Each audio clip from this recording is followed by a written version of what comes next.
State insurance corporation को surplus में से 15% बाजार में निवेश करने की मंजूरी मिल गई। इस बड़ी खबर पर ज़्यादा जानकारी के साथ हमारे साथ जुड़ गए हमारे सहयोगी प्रकाश प्रियदर्शी। प्रकाश, निश्चित तौर पर एक बड़ी खबर और बाजार को ये पसंद भी आएगी। डिटेल्स क्या है इसके?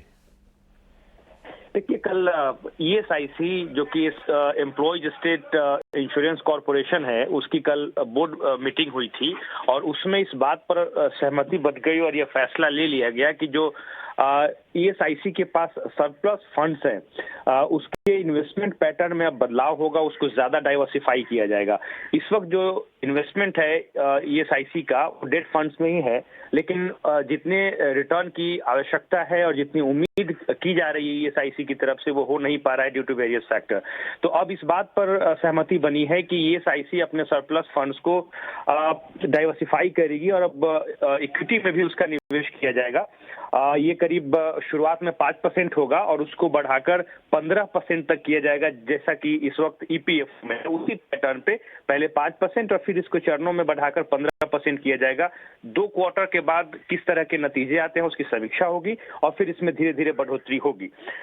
इससे सबसे अच्छी बात यह है कि करीब करीब 65,000 करोड़ रुपए के आसपास का फंड इस वक्त है ईएसआईसी के पास और उसमें हर साल करीब 8,000 से 9,000 करोड़ रुपए की बढ़ोतरी हो रही है। और दिलचस्प बात यह है कि ईएसआईसी की योजना ये भी है कि जो कवरेज है उसको और बढ़ाए, मतलब कि जरूरी आप देखेंगे कि एम्प्लॉय जिनकी बेसिक सैलरी अभी 15,000 रुपए है, उनके लिए जरूरी है कि वो ईएसआईसी का मेंबर बने, उनका कंट्रीब्यूशन हो, लेकिन इसको बढ़ाकर 21,000 करने का प्रस्ताव है। अगर ये 21,000 रुपए होता है तो मेंबर्स और बढ़ेंगे और कंट्रीब्यूशन में भी बढ़ोतरी होगी। तो ये जो 65,000 करोड़ रुपए का आप अतिरिक्त फंड देख रहे हैं, उसमें और बढ़ोतरी होगी। जो बयान श्रम मंत्रालय ने जारी किया है उसके हिसाब से हालांकि इक्विटी में जो इन्वेस्टमेंट है वो ईटीएफ तक सीमित रहेगा, ताकि जो रिस्क है उसको कम किया जा सके। लेकिन अच्छी बात यह है कि इन्वेस्टमेंट का दायरा बढ़ेगा, इसको ज्यादा डाइवर्सिफाई किया जाएगा और अब इक्विटी में भी निवेश होगा।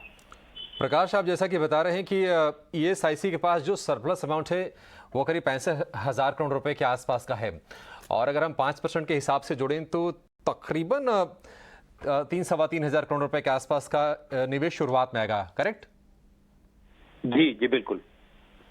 ठीक है, तो एक बड़ी खबर और ख़ास तौर से बाजार में लिक्विडिटी बढ़ाने को लेकर और ये पैसे आएंगे तो निश्चित तौर पर बाजार के लिए फ़ायदे की बात होगी। 3,500 करोड़ रुपए से शुरू होगा और वो बढ़ के मतलब उसका 3 गुना 5% से बढ़ के फिर 15% हो जाएगा, यानी कि तकरीबन 20,000 करोड़ रुपए के आसपास का जो निवेश है इंश्योरेंस एम्प्लॉय इंश्योरेंस कॉरपोरेशन का, वो तकरीबन 65,000 करोड़ में से 1/3 रकम सरप्लस अमाउंट का बाजार में आएगा, ऐसी जानकारी दे रहे हैं प्रकाश। बहुत शुक्रिया आपका, ये बड़ी खबर हमारे दर्शकों को